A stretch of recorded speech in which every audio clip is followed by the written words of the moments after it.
গৌসে মাইজবান্ডারের নাম যদি আসে সেটা সেটা শেরে বাংলার আগে আসতে হবে। এত অঞ্চলের মধ্যে মুকুটহীন সম্রাটের নাম হুজুর গৌসে মাইজবান্ডার। বুঝতে পেরেছেন? এত অঞ্চলের মধ্যে সুন্নিয়ত টিকে রেখেছেন যিনি, ফাউন্ডেশন যিনি, মানে সুন্নিয়ত উনার মাধ্যমে শুরু হয় নাই, কিন্তু সুন্নিয়ত টিকিয়ে রাখার ক্ষেত্রে অসাধারণ ভূমিকা সৈয়দ আহমদ শাহরি করতেন। আপনি একটাকে টেনে আরেকটাকে ফেলে দিবেন। সুতরাং আমরা যদি এই সালাম দেওয়া শুরু করি, আমাদের উপর বদদুয়া পড়েছে। শাহে আমানত ছেলেরা ভুলে গেছে, বদর শাহ কেবলা কাবা ভুলে গেছে, লেখাপড়ায় আটকে গেলে মিসকিন সাহেবের কাছে যায়, এমনিতে মিসকিন সাহেব ভুলে গেছে। আপনারা বুঝতে পেরেছেন? আমাদের মসজিদে দেখলাম এলাকার ওলি বুজুর্গদের সালাম দেওয়া শুরু করেছে। ইন্না লিল্লাহি ওয়া ইন্না ইলাইহি রাজিউন।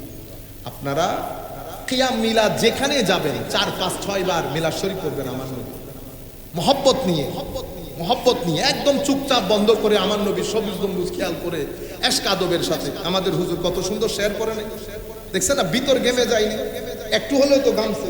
আমি এতক্ষণ যে বক বক করছি, আপনাদের কারো সিনা গামছে? বকবকানিতে সিনা গামে না, এগুলাতে সিনা গামে। এই যে রিল্যাক্স হয়ে যায়, তো মানুষ যখন চোখের পানি আসে ভিতর থেকে মানুষ রিল্যাক্স হয়ে যায়। আমি এইটা বলতেছি, যেমন বাইতুল মুকাররমেও আমি বলেছি, যেহেতু এটা বাইতুল মুকাররম, আমি বলেছি এখানে বেটা পারফেক্টলি আমার নবীর কিয়াম মিলাদের শেয়ারগুলা পড়ো, সিনার মধ্যে যেন আগুন লাগে যায়। তো আমাদের জহির ইসলাম ফরিদি সাহেব শুরু করেছেন, একটা তরঙ্গ তৈরি হয়েছে, পাট করে আরেকজনে নিয়ে ফেলেছে, তরঙ্গটা ভেঙে গেছে না? আমাদের হুজুর যখন এখন পড়তেছিল সুন্দর করে পড়তেছে না, আমি ব্যালেন্স রক্ষার জন্য তারে যদি বলে আপনি সরেন আরেকজন আসুক, নষ্ট হয়ে যায় না জিনিসটা? আরেকজনে একবার পরে মুস্তাফা জানের রহমতে চলে গেছে, পুরা তরঙ্গ নষ্ট হয়ে গেছে না? আমি বলেছিলাম 4-5 বার কিয়াম মিলাদ করে অতঃপর মুস্তাফা জানের রহমতে ঢুকবে। এরপর আপনারা ফিতনার বাজার গরম করে দিলেন, হুজুর মুস্তাফা জানের রহমতে ঢুকবে। ইন্না লিল্লাহি। আমার ছেলের বয়স 3.5 বছর, আপনারটাও নিয়ে আসেন, আমারটাও নিয়ে আসি। আপনারটাকেও বলেন কিয়াম করতে, আমারটাকেও বলি কিয়াম করতে। আমারটার বয়স 3.5 বছর। বিরোধী বলছেন না, তো ময়দানে নিয়ে আসেন, আপনারটাও 3.5 বছরের ছেলে। সে কিয়াম করলে তো বুঝতে পারবেন হুজুর মুস্তাফা জান রহমতের পক্ষে না বিপক্ষে। মুস্তাফা জানের রহমত নাত, আলা হযরতের নাত আমাদের মাথার উপর, কিন্তু আমরা বাংলাদেশ, পাকিস্তান, ইন্ডিয়ার মধ্যে কিয়ামের সাথে এটাও পড়ি, আমরা যোগ হাসিল করি, কিন্তু ইয়া নবী সালামকে বাদ দিয়ে না, এক পাশ করে না। একবার 2 বার পরে আপনি এখানে ঢুকলেন, ঢুকেও যদি আলা হযরতের শের পড়তেন, তাহলে তো অন্তর মানুষের ইমানের মধ্যে জিন্দেগি এসে যেত। আমরা শুরু করেছি, এবার আরেকজন দাঁড়িয়ে এসে শুরু করেছে তার পীরকে সালাম দেওয়া। গত 5 বছরে বাংলাদেশে এটা হয় নাই। এখন দেখি যেই দরবারে যায় প্রত্যেকেই নিজের দরবারের পীরকে সালাম দেওয়া শুরু করে। কিছুদিন আগে আরেক বড় দরবারে গেছি, ইয়া নবী সালামের সাথে উনি উনার পীরকেও অ্যাড করে নিয়েছেন। বরবাদ করে দিচ্ছি না, এমনিতে তরিকত তাসাউফ রক্ষা করতে হিমশিম খেয়ে যেতে হচ্ছে। আপনারা জিনিসটা বুঝতে পারতেছেন? বেটা ডিসএগ্রি করেন, আপনার মতামত আপনি বলেন, কিন্তু আমি বলতেছি ইয়া নবী সালাম আলাইকার যে মজা সেটা মানুষকে দেন, সেটা মানুষ বুঝুক। যে মাথামাতির মধ্যে আপনারা জিন্দেগি শেষ করে দিচ্ছেন, স্ক্রিনের মধ্যে জিন্দেগি শেষ করে দিচ্ছেন, জবানের মধ্যে গালি বাদার কোনো কিছু নাই। কি এক পার্টি করেন, ছাতা মাথা পার্টি। আপনার দাপটে মানুষ থাকতে পারে না, বেশি দাপট দেখায়েন না। জাস্ট 10 মাস পিছনে যান, বেশি দাপট দেখায়েন না। মিশে যাবেন মাটির সাথে 2 দিন 3 দিন সর্বোচ্চ। যেই তত বেশি দাপট দেখিয়েছে সেই তত বেশি মাটির নিচে ঢুকেছে। দাপট যদি বেশি দেখান তো জুলাই রাখবেন, কাগজের মধ্যে লিখে রাখবেন। যদি ঘটনা না ঘটে তাইলে দাফন কাফনে আমার খাট ধরে রাখিয়ে এজাজত আছে। বেশি দাপট দেখাবেন, লিখে রাখবেন। যত দাপট বেশি হবে জমিনে তত বেশি আল্লাহ গাড়বেন আপনাকে। দাপট দেখেন, এগুলা শিখেন বেটা। ভদ্রতা, নম্রতা। আমার নবীর উম্মত আপনি, আমার নবীর উম্মত আপনি, আমার নবীর মনোকষ্টের কারণ হয়েন না। ফেসবুকের মধ্যে লেখালেখিতে সাবধানতা অবলম্বন করবেন। বাদ দেন, দফা করেন কে কি লিখছে, জিকির করেন, দরুদ শরীফ পড়েন। আপনি মনোকষ্টে পড়ে যাবেন সামনে। আপনার পরিবার সাংসারিক জীবন শান্তির হবে না। এই লাইনে আসতেই হবে, নামাজ পড়তেই হবে, তিলাওয়াতে কোরআন করতেই হবে। আমাদের সাথে রাত দিন উঠা বসা করে কোরআনের তিলাওয়াত জানান, এগুলো নিরেট ঢং ঢং, এগুলো কোনো প্রয়োজন নাই আমাদের সাথে উঠা বসা কোরআনের তিলাওয়াত করতে না জানলে। সম্মানিত উপস্থিতি, হুজুর দেখেছি বন্ধুত্ব, কেউ কবরের মধ্যে একটা রাত থাকতে চায় না। পরে চিন্তা করলাম আসল বন্ধুকে, তো দেখলাম আমলে সালেহ, নেক কাজ, পুণ্যের কাজ। কাউকে দেখলাম সালাম দিলাম, কেউ অসুবিধায় আছে সাহায্য করলাম, মুরব্বীকে দেখলে সম্মান করলাম, ছোটদেরকে স্নেহ করলাম, হালাল হারাম বেঁচে চললাম, নামাজ পড়লাম। এই যে পুণ্যের কাজ, এই কাজগুলো আমি যেখানে যাব তারাও সেখানে যাবে। পরে আমি দুনিয়ার বন্ধুত্ব কম করে দিয়ে আমলে সালেহের সাথে বন্ধুত্ব বেশি করলাম। নাম্বার 1, 2-1 মিনিটের মধ্যে শেষ করে দেব। নাম্বার 2, আমি সংক্ষিপ্ত আকারে বলছি। হুজুর দেখলাম কোরআনে পাকের একটা আয়াত, আল্লাহ ইরশাদ করছেন, ওয়া আম্মা মান খাফা মাকামা রাব্বিহি ওয়া নাহান নাফসা আনিল হাওয়া ফাইন্নাল জান্নাতা হিয়াল মাওয়া। আল্লাহ বলছেন, যেই ব্যক্তি আমার আল্লাহকে ভয় করে, কিয়ামতের দিন আল্লাহর কোর্টে দাঁড়াতে হবে এই ভয় আছে, এবং নিজের লোয়ার সেলফ নফস থেকে, হাওয়া থেকে, ডিজায়ার থেকে, খাহেসাতে নফসানি থেকে নিজেকে বাঁচিয়ে রাখে, জান্নাত তার ঠিকানা। পরে চিন্তা করলাম আমি কেন ডানে বামের এত কাজে সময় ব্যয় করব। আমি আপনার মজলিসে বসে শিখলাম নফসকে, নফসের গলা কেমনে টিপে ধরতে হয়, সেটা আপনার মজলিসে শিখেছি। এই কাজটা আমি করেছি, নফসের গলা টিপে ধরেছি। নাম্বার 3, এর পরবর্তীতে হুজুর কোরআনে পাকের একটা আয়াত, মা ইনদাল্লাহি ইয়ানফাদ ওয়া মা ইনদাল্লাহি বাক। যা আল্লাহর হাতে আছে তা বাকি থাকবে, যা মানুষের হাতে আছে ধ্বংস হয়ে যাবে। সেই তারিখ থেকে আমি এই টাকা সম্পদ অমুক সমুক যেগুলো মানুষের হাতে রাখতে হয় সেগুলো ছেড়ে দিয়েছি, যেগুলো আল্লাহর হাতে রাখতে হয় সেগুলো করা শুরু করেছি, কারণ এগুলা মরবে না। চতুর্থ বলতেছে, হুজুর আমি মানুষ, কেউ টাকা পয়সা দিয়ে সম্মান হাসিল করতে চায়, কেউ চেয়ার দিয়ে সম্মান হাসিল করতে চায়। আমি চিন্তা করে দেখলাম কোরআনে পাকে আল্লাহ ইরশাদ করছে, টাকার সম্মানও সম্মান না, চেয়ারের সম্মানও সম্মান না। এটার শুরু আছে, এটার শেষ আছে। আসল সম্মান তার যার ভিতরে তাকওয়া আছে। আমি দুনিয়ার সম্মানগুলা বাদ দিলাম, আসল সম্মান কিভাবে অর্জন করতে হয় সেই জন্য তাকওয়ার দিকে, আল্লাহর ভয়ের দিকে কি কি কাজ করলে আল্লাহর ভয় অর্জিত হবে, আপনার সোহবতে বসে আমি সেটা শিখলাম। ইন্নাল্লাহ ওয়া মালাইকাতুহু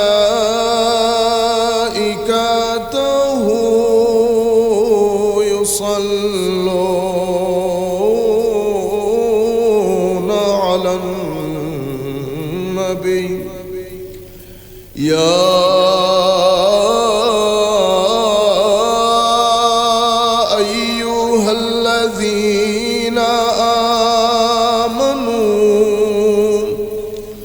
صلوا عليه وسلموا تسليما صلاة يا رسول الله عليكم سلام يا حبيب الله عليكم صلاة يا رسول الله عليكم سلام يا حبيب الله عليكم کی محمد سے وفا तूने तो हम तेरे हैं ये जहां चीज है क्या लौह कलम तेरे हैं सलातुनिया रसूल अल्लाह अलैकुम सलाम या हबीब अल्लाह अलैकुम বিসমিল্লাহির রহমানির রহিম। এটা আওয়াজটা ঠিক করে দেন, ঠিক আছে। ওয়া আন্না হাযা সিরাতি মুস্তাকিমান ফাত্তাবিউ ওয়া লা তাত্তাবিউস সুবুল ফাতাফাররাকা বিকুম আন সাবিলিহি যালিকুম ওয়াসাকুম বিহি লাআল্লাকুম তাত্তাকুন। সাদাকাল্লাহু মাওলানাল আযীম ওয়া সাদাকা রাসূলুহুন নবিয়্যুল হাবিবুল কারীম ওয়া নাহনু আলা যালিকা লামিনাশ শাহিদিন ওয়া শাকিরিন। রব্বি সাল্লি ওয়া সাল্লিম ওয়া বারিক আলাইহি। চট্টগ্রামে চন্দনাইশে ঐতিহাসিক এই মসজিদে আজকের জুমার সম্মানিত মুসল্লিয়ানে কেরাম, বিশেষ করে আমাদের সম্মানিত মুরব্বিয়ান হাজারাত, অত্র মসজিদের সম্মানিত ইমাম, সম্মানিত খতিব মহোদয়, মুয়াজ্জিন, খাদিমিন, মসজিদ কমিটি পরিচালনা পর্ষদের সাথে যারা জড়িত, যে সমস্ত মুসল্লিয়ানে কেরাম এসে মসজিদকে আবাদ রাখেন, দূর দূরান্ত থেকে অনলাইনের মাধ্যমে যারা আমাদের সাথে যুক্ত হয়েছেন, আমরা সকলের প্রতি আন্তরিক মোবারকবাদ, ধন্যবাদ, সশ্রদ্ধ সালাম জ্ঞাপন করছি। আসসালামু আলাইকুম ওয়া রাহমাতুল্লাহি তাআলা ওয়া বারাকাতুহু।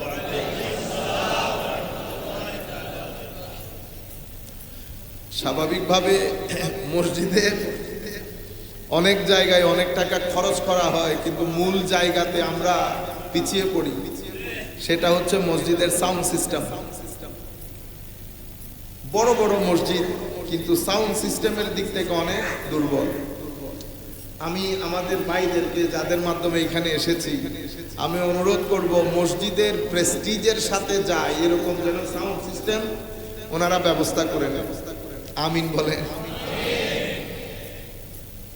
আমরা কোরআনে পাক থেকে যে আয়াত তিলাওয়াত করেছি, এর আংশিক কিছু বক্তব্য আমি গত 2 দিন আগে ফরিদপুরে দিয়েছি, কিন্তু রেকর্ডটা পারফেক্টলি হয় নাই। অন্ধকার ছিল, অনেক গরম, লোকজন বেশি। আমি চাইতেছি ওই বক্তব্যটা আমি ফিনিশ করি আপনাদের জুমার মাধ্যমে। পবিত্র কোরআন যদি আপনারা পড়েন, কোরআনের মধ্যে সূরা বাকারা থেকে শুরু করে সূরা নাস পর্যন্ত অসংখ্য স্টোরি আল্লাহ বর্ণনা করেছেন, এবং বেশিরভাগ হিস্টোরি বর্ণনা করেছেন, ঠিক না? ইউসুফ আলাইহিস সালাম, সূরা ইউসুফ আলাইহিস সালামের সূরা বাকারার মধ্যে মেইনলি বনি ইসরাইলের হিস্ট্রি বর্ণনা করেছেন। হযরত ইব্রাহিম আলাইহিস সালামে আসহাবে কাহাফের মধ্যে আসহাবে কাহাফের হিস্ট্রি। তাইলে আমরা কোরআনের হিস্ট্রির দিকে যদি তাকাই, আপনি মনে করতে পারেন যে 85% এখানে 2-1% উঠানামা করবে, কিন্তু 85% কোরআনের মধ্যে আল্লাহ গল্প বলেছেন। এই গল্পগুলো আমার দাদা দাদি আমাকে যে গল্প শিখিয়েছে সেই গল্প না। দাদা দাদি যে গল্প শিখিয়েছেন এগুলাকে বলে ফেরি টেইল, কল্প কাহিনী, ফিকশন। আর কোরআনে পাকের মধ্যে আমার আল্লাহ যেই কাহিনী বর্ণনা করেছেন এগুলা রিয়ালিটি। কেন বর্ণনা করলেন? আমি যদি মোটা দাগে আপনাদেরকে বলি, তো আমাদেরকে আল্লাহ স্টোরিগুলো বর্ণনা করেছেন যেন আমরা জাতির রাইস এবং ফল, আপস এন্ড ডাউনস বুঝি, কখন উঠেছেন কখন পড়েছেন। আসহাবে কাহাফ তরুণ প্রজন্মের জন্য এক আজীব দিক নির্দেশনা। তাইলে তরুণ প্রজন্ম যদি চাই যে আমি কোন ধরনের লাইফ লিড করলে স্মরণীয় এবং বরণীয় হব, তাদের জন্য সুপার করে আল্লাহ সূরা কাহাফের মধ্যে পূর্ণ রূপে আল্লাহ বর্ণনা করেছেন। তাইলে আপনি যদি ফেসবুক নিয়ে পড়ে থাকেন, আমিও যদি ফেসবুক নিয়ে পড়ে থাকি, তো সুন্নতে ইলাহি, আল্লাহর সুন্নত, আল্লাহর একটা নিজাম আছে না, মাঝে মধ্যে সুন্নতের খেলাফ আমার আল্লাহ করেন, ইচ্ছাকৃতভাবে করেন। মোস্টলি ওয়ালান তাজিদা লিসুন্নাতিল্লাহি তাবদীলা, আমার আল্লাহর সুন্নতের মধ্যে কোনো পরিবর্তন হয় না। সন্তানের জন্য বিয়ে করা সুন্নতে ইলাহি, বৃষ্টির আগে মেঘ হওয়া সুন্নতে ইলাহি। যদি উপরে উঠতে চান, যদি চান যে মানুষের সমাজের মধ্যে প্রশংসা পান, আল্লাহর দরবারে মকবুল হন, তো দুটা জিনিস আছে, ইলম আখলাক, ইলম আখলাক, অথবা আপনি যদি চান যে হেল্প পারি নাই তো আর কি আছে, তাইলে টাকা পয়সা ইনকাম করেন, সেটা আল্লাহর রাস্তায় ব্যয় করেন। এখন আপনাদেরকে আল্লাহর রাস্তা বললে আপনারা কি বুঝেন? হুজুর, মসজিদ, মাদ্রাসা, এটাই তো। আমাদের লোকজন স্কুলে টাকা পয়সা দেয় না, হসপিটালে টাকা পয়সা দেয় না। আমাদের বিভিন্ন হসপিটালের মধ্যে ডায়ালিসিস হয় না? হয়। যেই ঘরের মধ্যে একজনের ডায়ালিসিস করতে হয়, কোন কোন সময় সপ্তাহে 2 বারও করতে হয়। পয়সাওয়ালা আর পয়সাওয়ালা আছে। নিজের চোখের সামনে কত মানুষকে গরিব হতে দেখেছি ডায়ালিসিস করতে করতে। তো আপনার যেহেতু টাকা পয়সা বেশি, আপনি স্থানীয় হাসপাতালের সাথে যোগাযোগ করেন, যাকাতের কিছু টাকা ডায়ালিসিস পারপাসে খরচ করেন, কিছু কিডনি হসপিটালে খরচ করেন, কিছু রাস্তা মেরামতের কাজে খরচ করেন। কেন? আমার নবী মেরাজের রজনীতে মালাকুল মউত সহ আমার নবীকে পুরা আল্লাহর যে ডিভাইন রাজত্ব সেটা ঘুরিয়ে ঘুরিয়ে দেখাচ্ছিলেন। তা আমার নবী বললেন, রাআইতু রাজুলান ইয়াতাকাল্লাবু ফিল জান্নাহ, আমি এক ব্যক্তিকে দেখলাম জান্নাতের মধ্যে খুব দারুণ করে ঘুরতেছে। ওয়াও! তা আমার নবী বললেন, আমি জিবরিলকে বললাম, জিবরিল, কি এমন কাজ ইনি করেছেন জান্নাতের মধ্যে একেবারে এভাবে ঘোরাফেরা করা? জিবরিল আমাকে জবাব দিলেন, হুজুর, পৃথিবীতে মানুষ চলাচলের রাস্তায় তার একটা গাছ ছিল, গাছ, কিন্তু গাছটা কাঁটাদার ছিল। সেই গাছটা মানুষের কষ্ট হবে চিন্তা করে উনি গাছটা কেটে ফেলেছেন। তাইলে নিয়ত কি ছিল? নিয়ত ছিল মানুষের কষ্ট হবে। শুধু এই মানুষের কষ্ট হবে চিন্তা করে গাছ কাটার কারণে আমার আল্লাহ তাকে জান্নাত দিয়ে দিয়েছে। কত ছোট কাজে জান্নাত পাই নাই, কিন্তু আপনি যে আইল কেটে 1 ঘন্টার জায়গাকে 1.5 ঘন্টা করে ফেলছেন, এরপরে যদি আপনি মসজিদে এসে কপালিটা কালো করে ফেলেন, আমি যদি কিয়ামত পর্যন্ত আপনাকে ওয়াজ করি, কোনো কাজ হবে? কেউ আসবে না আপনাকে বাঁচাতে, কেউ না। যতক্ষণ পর্যন্ত যার জায়গা দখল করেছেন তাকে ফেরত না দেন। জীবন অনেক সিম্পল, সাধারণ জীবন।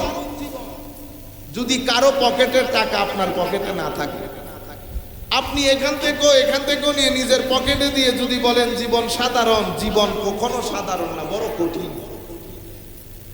আমার নবী খুব সাধারণ জীবন আমাদেরকে শিখিয়েছেন, কিছুই না।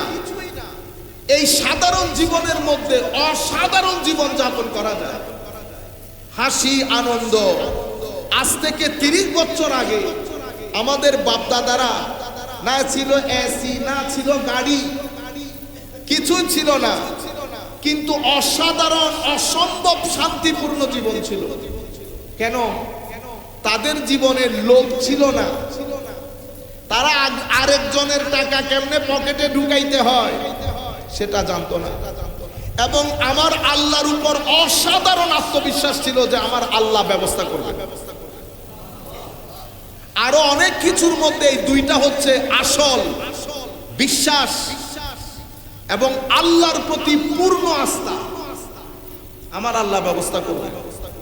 ঘরের মধ্যে 20,000 টাকা নাই, মেয়ের বিয়েতে 2 লাখ টাকা, ঠিক আছে, আল্লাহ ব্যবস্থা করবে।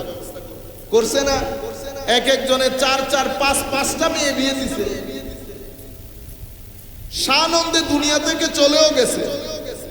আজকে আমাদের এত গাড়ি বাড়ি, কোনো কাজের কাজ, কোনো কিছুই নাই। প্রত্যেক ঘরের মধ্যে অশান্তি, প্রত্যেকটা ঘরের মধ্যে অশান্তি। আপনি আমি যদি এই কারণগুলো বের করে, ঘরে অশান্তি মানে কবরে অশান্তি, কবরে শান্তি থাকলে ঘরে শান্তি থাকবে, এটা কখনো হইতে পারে না। আপনার কবরের জীবন শান্তির হবে আর দুনিয়ার জীবন কঠিন হবে। রব্বানা আতিনা ফিদ দুনিয়া হাসানা ওয়া ফিল আখিরাতে হাসানা। হাসানা 2 জায়গায় থাকবে। কবরে যার জীবন পিসফুল হবে, দুনিয়াতে তার জীবন সম্মানজনক হবে।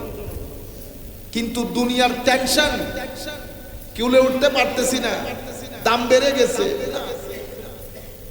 আমার কাজ ম্যানেজমেন্ট করে চলা, আল্লাহর উপর পূর্ণ আস্থা রাখা। যাই হোক, আমি যেটা বলতে চাইতেছিলাম, একটা জাতি উঠেছে কিভাবে আমার আল্লাহ কোরআনে সেটাও দেখিয়েছেন। যেমন মুসা আলাইহিস সালাম এবং ফেরাউনের গল্প কেন বলেছেন? সরকারের জন্য, রাষ্ট্রপ্রধানদের জন্য ক্লিয়ার ইন্ডিকেশন, সুন্নতে ইলাহি, আপনি বাদ যাবেন না। আপনি ফেরাউনের মতো উগ্রতা দেখাবেন, জমিনের মধ্যে আমার আল্লাহ আপনাকে মিটিয়ে দেবে। ফেরাউনের মতো বেয়াদবি করবেন, রাষ্ট্র থেকে ধর্মের গ্রিপ আপনি লুজ করতে চাইবেন, আর আল্লাহর জমিনের মধ্যে দাপট করে বেড়াবেন, সেটা আমার আল্লাহ কোনোদিন মেনে নিবেন না। ফেরাউন এবং মূসা, সিদ্ধান্ত আপনার কোন রাস্তা দিয়ে হাঁটবেন। যদি ফেরাউনের রাস্তায় হাঁটেন তো 10 বছর, 15 বছর, 40 বছর পরে হলেও জমিনের মধ্যে মিটিয়ে দিয়ে লাখো কোটি মানুষের সামনে আপনাকে উদাহরণ স্বরূপ আল্লাহ প্রতিষ্ঠা করবেন। বাঁচার কোনো উপায়? ইন্না ফি যালিকা লাআয়াতিন লিকাওমি ইউমিনুন, ইন্না ফি যালিকা লাআয়াতিন লিকাওমি ইয়াতাফাক্কারুন আফালা ইয়াতাদাব্বারুন।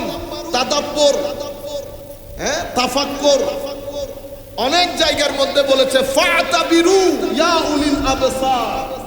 চোখ নাই তোমাদের? তোমরা শিক্ষা গ্রহণ করতে পারো না? উঠে কেমনে, পরে কেমনে?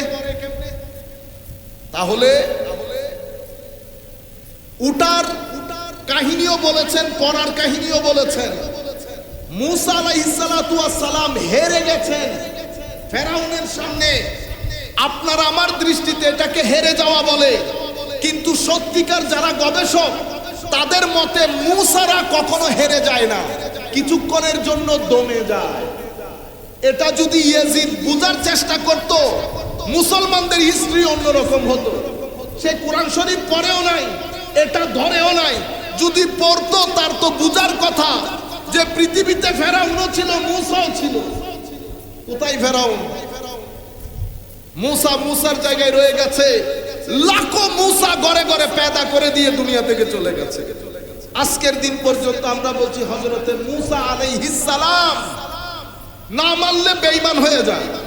মূসার অবস্থা একই দৃষ্টতা ফেরাউনও করে, এই ইয়াজিদও করেছে। যদি সেই ওই কাহিনীটা পড়তো তাইলে এই ভুল করতো না। সেই ফেরাউনের চেয়েও আরো 10 হাত আগাই গেছে এই ইয়াজিদ লানাতুল্লাহি আলাইহি। কোথায় ইয়াজিদ? তো আমি কিছুদিন আগে আপনাদেরকে বলেছি, ডেনিশ ফিলোসোফার, দার্শনিক, উনি বলছেন হুসাইনের রাজত্ব শুরু হয়েছে তার মৃত্যু দিয়ে, আর ইয়াজিদের রাষ্ট্র, ইয়াজিদের রাজত্ব ধ্বংস হয়েছে তার জীবন এবং জয় দিয়ে। সে যদি না জিতত সেই দিন, তাইলে তার রাজত্ব এভাবে ধ্বংসের মুখে পড়তো। হুসাইন আলাইহিস সালাম রাদিয়াল্লাহু আন, মুসা আলাইহিস সালাম, ইনারা যদি হেরেও যান, যেহেতু সত্য কখনো মরে যায় না, সত্য লোহার মতো জেগে থাকে, যে কোনো এক সময় উঠে দাঁড়ায়। এই কারণে কোরআনের মধ্যে আল্লাহ অনেক গল্প বলেছেন আমাদের আপনাদের চিন্তার জন্য। তো গল্পগুলো বলার উদ্দেশ্য আছে না? তো গল্প বলা এখন কি হয়েছে? সুন্নতে ইলাহি হয় নাই। গল্প বলা, কাহিনী বলা, এই ধরনের রিয়ালিটি মানুষের সামনে তুলে ধরা আল্লাহর সুন্নত হয় নাই। সুতরাং কারবালার ঘটনার বর্ণনা দেওয়া এটা আমার আল্লাহর সুন্নত। কার সুন্নত? আল্লাহর সুন্নত। যাই হোক, ওইদিকে আমি না যাই, সময় যেহেতু সংক্ষিপ্ত। কোরআনে পাকের মধ্যে আমি যে আয়াত পড়েছি সেই আয়াতের মধ্যে আমার আল্লাহ ইরশাদ করেছেন, ওয়া আন্না হাযা সিরাতি মুস্তাকিমা, এটা আমার রাস্তা, এটা সিরাতে মুস্তাকিম, যে রাস্তায় আমি দাঁড়িয়ে আছি। ওয়ালা তাত্তাবিউস সুবুল, নিজে নিজে ফতোয়া দিয়ে তোমরা সাবিল তালাশ করিও না। এখানে অনেক রাস্তা আছে। ফাতাফাররাকা বিকুম আন সাবিলে, আমার রাস্তা বাদ দিয়ে অন্য রাস্তায় চলাচল করলে তুমি এখান থেকে সটকে পড়ে যাবে। আমার নবীর রাস্তায় কেন চলতে হবে? শুধু কবরের জন্য না, শুধু কবরের জন্য না, আমার রাস্তায় চলতে হবে আগে দুনিয়ার জন্য। কেন? কারণ এই দুনিয়াকে আমার আল্লাহ যেভাবে সাজিয়েছেন, এই দুনিয়ার ভিতরে যদি আপনি নিজে নিজে চলতে চান, তো সেই ঘটনা ঘটবে যেই ঘটনা আমেরিকা ইংল্যান্ডের মধ্যে ঘটেছে। এখন আপনি প্রশ্ন করতে পারেন, আমেরিকা ইংল্যান্ডে কি ঘটেছে? দেখতে তো সুন্দর লাগে, অবশ্যই সুন্দর, যাহা সুন্দর তাহা সুন্দর, এটাতে আমাদের কোনো দ্বিমত নাই। কিন্তু এই সুন্দর দেশে 100 বছরের বাবা, 90 বছরের মা ঘরের মধ্যে একা পড়ে মরে থাকে, 3 দিনও সন্তানরা জানে না। এটা আপনারা জানেন, এটা শুনছেন। এই সুন্দর পৃথিবীতে কয়েক মিনিটের মধ্যে শত শত ছেলে, শত শত মেয়ে আত্মহত্যা করে। ছেলে মেয়ে বিয়ে করে না। হঠাৎ করে একটা ছেলে বের হয়ে স্কুলের মধ্যে এসে গুলি করে 10-12 জন স্টুডেন্ট মেরে ফেলে। বুঝতে পেরেছেন? রাস্তার মধ্যে শুক্রবার শনিবার রাস্তার মধ্যে মদ খেয়ে ভূত হয়ে রাস্তার মধ্যে পড়ে থাকে, এগুলো অন্ধকার দিক। আর গাড়ি বাড়ি টাকা পয়সা এটা আরেকটা দিক। আল্লাহর রসুলের সিরাতুল মুস্তাকিম আপনার কেন প্রয়োজন? কারণ আমার আল্লাহ আপনাকে শুধু শরীর দেয় নাই, মনও দিয়েছে। আপনারা বলেন না মন খারাপ, তো মন কেন খারাপ হয়? শরীর তো ঠিক আছে। যারা মনোবিজ্ঞান নিয়ে গবেষণা করে তারা এই সময়টাকে নাম দিয়েছে চিন্তা এবং উদ্বিগ্নতার সময়, time of anxiety, age of anxiety, মানে দুশ্চিন্তাগ্রস্ত জাতি। আজীব বিষয় না? আমাদের মুরব্বিয়ানে কেরাম বুঝতেনও না, কারণ দুশ্চিন্তা তাদের ভিতরে আসেও নাই, তারা জানেও না দুশ্চিন্তা কি। চিন্তা করেই কুল পায় না, আবার দুশ্চিন্তা করতে গেলে। কিন্তু আপনারা এই যে ছেলেরা জিন্স প্যান্ট শার্ট টার্ট পরে মোবাইল টোবাইল নিয়ে স্মার্টলি হাঁটে, প্রত্যেকে দুশ্চিন্তাগ্রস্ত, মানসিকভাবে অশান্তিতে। কেন? শরীরের বিদ্যা বিজ্ঞান পৃথিবীর জন্য সমান। সবাই জানে আপেলের মধ্যে ভিটামিন আছে, এটা খাইলে শরীরের জন্য ভালো। সবাই জানে ওয়াটার স্পিনিশ, আপনারা কি বলেন এটাকে, কলমি শাক, কলমি শাক শরীরের জন্য ভালো। পালং শাক শরীরের জন্য ভালো। পালং শাক কি শুধু মুসলমান খায়? হিন্দুরা, বৌদ্ধরা, খ্রিস্টানরা, আমাদের এই দেশে যারা থাকে তারা খায় না? খাওয়া দাওয়া তো সব সমান, কিন্তু মন সকলের সমান না। এখন আপনি চিন্তা করে দেখেন আপনার মনের রাজাকে। মনে রাখবেন, মনের রাজা আমার নবী, মনের রাজা আমার নবী। আপনি যতক্ষণ আপনার প্র্যাকটিস, আপনার কর্মকাণ্ডকে আমার নবীর মতো না করবেন, তো মন আমার নবীর রাজত্ব থেকে খালি হয়ে যাবে। যেই মনে আমার নবীর রাজত্ব নাই, সেই মনে শয়তানের রাজত্ব থাকে। শয়তানের রাজত্ব বলতে লোভ, হিংসা, অহংকার, বিদ্বেষ। আপনি বড় সুন্দর করে নামাজ শিখলেন, আমাদের হুজুররা, আমাদের কিছু হুজুর আছে না, শুধু নামাজ নামাজ শিখেন। কেউ কোরআনের তিলাওয়াত শিখাচ্ছে কফ আর আইন। সত্যিকার যেই দিন আমার নবী নিয়ে এসেছেন পূর্ণাঙ্গ দিন কেউ শিখায়? আপনি বোধ শরীয়ত শিখেছেন, তিলাওয়াতে কোরআনও শিখেছেন, ভিতরে অহংকার আছে। আমার নবী হাদিসে পাকের মধ্যে বলেছেন যার অন্তরে অহংকার আছে সে জান্নাতে যাবে না। তাহলে আপনার শরীয়ত, কেরাতে কোরআন কোনো কাজ দিচ্ছে? আপনি শরীয়ত পালন করে করে আমলের আলমিরাতে আমল সাজিয়েছেন। আমার নবী হাদিসে পাকের মধ্যে ইরশাদ করছেন যার ভিতরে হিংসা আছে সেই হিংসা তার আমলকে সেভাবে পুড়ে ছারকার করবে যেভাবে আগুন গাছকে কাঠকে পুড়িয়ে ছারকার করে। এই শিক্ষা আপনাকে কেউ দিয়েছে? দেয় নাই। কেন? কারণ এই শিক্ষার কথা আসলে ওলিদের কথা আসবে, তরিকত তাসাউফ আসবে, খানেকার কথা আসবে, মাজারের কথা আসবে। আন্তর্জাতিক বিশ্ব সেটা চায় না। আন্তর্জাতিক বিশ্ব চায় পৃথিবী একটা গডলেস পৃথিবী হোক।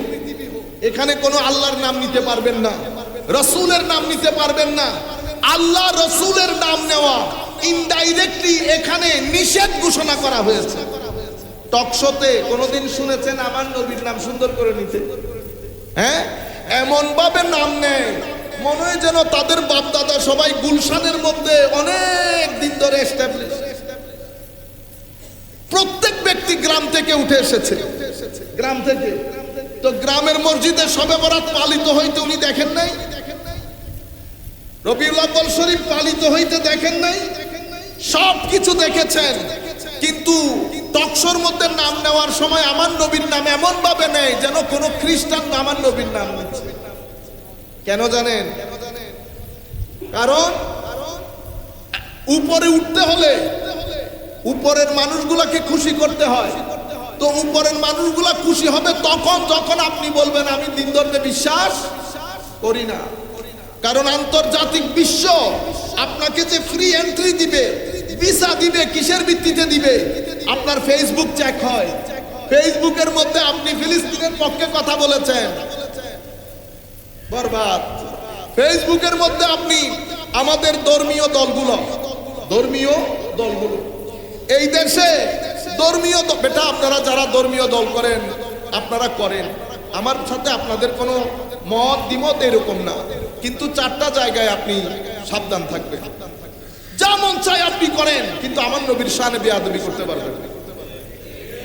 আপনি নবীর শানে আদব দেখান, আলে রাসূলের শানে আদব দেখান। আপনি আপনার দলকে জিজ্ঞেস করেন, পুরা মুহররম মাস চলে গেছে, একটা হাদিস আমার নবী আলে বাইত রাসূলের শানে কেন জবানে আসলো না? কেন কারো ফেসবুক পেজে, কেন কারো ওয়েবসাইটে ইমামে হাসান, ইমামে হুসাইন, আলে রাসূল গায়েব হয়ে গেছে? নাই। ভাগ্য ভালো ইয়েজিদ যে কর্মকাণ্ড করেছে সেটা বিশ্বাসযোগ্য না, কেউ বিশ্বাস করতে পারতো না যদি আপনাদের কর্মকাণ্ড না দেখতো। আপনাদের কর্মকাণ্ড দেখে বুঝতে পারতেছি না ইয়েজিদ ঠিক আছে, ইয়েজিদ নামের জিনিস ছিল, ইয়েজিদ নামের জিনিস ছিল। বেটা, বুকে হাত দিয়ে যদি আপনি রাতে চোখ বন্ধ করে চিন্তা করে দেখেন, আপনি পুরা মুহররম মাসে নবীর নাম নিলেন না। এরপরে প্রপাগান্ডা কি করে? এরপরে প্রপাগান্ডা করে পুরা বছর খবর নাই, মুহররম শরীফ আসলে তো পুরা বছর তো আমার খবর নাই, সেটা আপনার তো খবর ছিল না। তো আপনি মুহররম মাসে নাম নিলে তো হক আদায় হয়ে যাচ্ছে, যেহেতু পুরা মাসে আপনার নাম ছিল। আমি আপনাদেরকে জটিল কঠিন পরিস্থিতিগুলোর কথা বলছি। ফাইনান্সিয়াল দুনিয়াতে কি হচ্ছে এটা আমার জুমান মসজিদের বিষয় না। আমি আপনাদেরকে বলতেছি আইডিওলজিক্যাল দিক থেকে আমরা কোথায় চলে যাচ্ছি। আন্তর্জাতিক বিশ্ব চাই না সেটা। সেই কারণে কিছুদিন আগে আমেরিকার স্বাধীনতা দিবস পালিত হয় নাই? হয়েছে। আমরা যারা ইসলামী রাজনীতি করি আমরা যাই নাই? রাজনৈতিক প্রটোকলের জন্য যেতে হয়। আমি অত এক্সট্রিম লোক না, আমি ইন্টারন্যাশনাল ম্যানার্স, এটিকেটস, স্ট্যান্ডার্ড এগুলো বুঝি। আপনি যান, কোনো অসুবিধা নাই। তো মুহররম মাসের মধ্যে একবার ইমাম হুসাইনের নাম নিলে অন্তর শান্তি হইত। সেই কারণে বেটা আমি আপনার সাথে বসতে পারতেছি না, আমার ভিতরে জ্বালা ধরে যায়। এর পরবর্তীতে আউলিয়া সালেহীন, আজ থেকে 50-60 বছর আগে অটোমান এম্পায়ারের পতনের আগ পর্যন্ত এই ধরার মধ্যে কোনো ইসলামী রাজনৈতিক সংগঠন ছিল না। ছিল? মুসলমানদের সংখ্যা বাড়ছে না কমছে? এই দেশ তো মুসলমানের দেশ ছিল না, কিন্তু এখন মুসলিম সংখ্যাগরিষ্ঠ দেশ। হে ইউথ, আপনাকে বলছি, আপনি ব্রেইন ওয়াশড হয়েন না। আপনি নিজেকে নিজে প্রশ্ন করেন, কারা তারা যারা শত শত মাইল ভূখণ্ডকে মুসলমানদের ভূখণ্ডে পরিণত করেছে? এরা কারা? এদেরকে বেটা আমরা আউলিয়া সালেহীন বলি। এদেরকে আমরা কি বলি? আল্লাহর বলি। যখন থেকে আমরা ধর্মভিত্তিক রাজনীতি করা শুরু করেছি, করতেই হবে, আবার এটার সাথে আপনি দ্বিমত পোষণ করতে পারবেন না। কেন ধর্মভিত্তিক রাজনীতি? না, ধর্মভিত্তিক রাজনীতি না। আমার আল্লাহ যেই আইন কানুন আমার নবীর মাধ্যমে দিয়েছেন সেটার প্রতিষ্ঠার জন্য প্রত্যেক মুসলমানকে যার যার অবস্থান থেকে কষ্ট করতে হবে, সেটা এক জিনিস। আমি বলতে চাচ্ছি আইডিওলজিক্যালি আমরা একজন আরেকজনের সাথে কানেক্টেড হয়ে যেই তারিখ থেকে বিভিন্ন গ্রুপ হয়েছে, সেই তারিখ থেকে আজকের দিন পর্যন্ত প্রায় প্রত্যেকটা মসজিদের মধ্যে হানাহানি মারামারি হয়েছে। তাইলে আমার শুরুর মাধ্যমে মারামারি, আর উনারা পুরা মসজিদ মাদ্রাসা খানেকা ওনাদের মাধ্যমে প্রতিষ্ঠিত হয়েছে। তখন কিন্তু তেলের বিশ্ব আসে নাই, তেলের বিশ্ব আসে নাই। লোকালি মুরিদদের দিক থেকে, ভক্ত মুরিদদের দিক থেকে পয়সা টাকা পয়সার সহযোগিতায় মসজিদ হয়েছে, খানেকা হয়েছে, মাদ্রাসা হয়েছে। আন্তর্জাতিক বিশ্ব চায় আপনারা সেই তরিকত থেকে বিমুখ হয়ে যান, কারণ তরিকত বিমুখ হলে, আখলাক বিমুখ হলে তো তাকওয়া, ইখলাস, ওয়ারা এগুলার থাকে।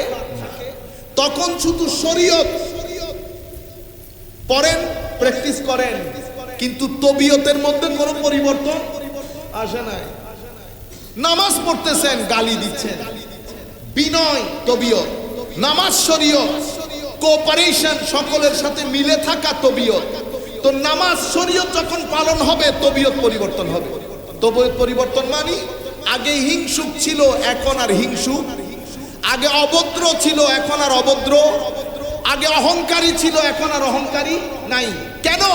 কারণ এটা ছোটখাটো রোগ না, এটা ক্যান্সারের মতো, যেটা শরীয়তের পুরো শরীরকে বরবাদ করে রেখে দেয়।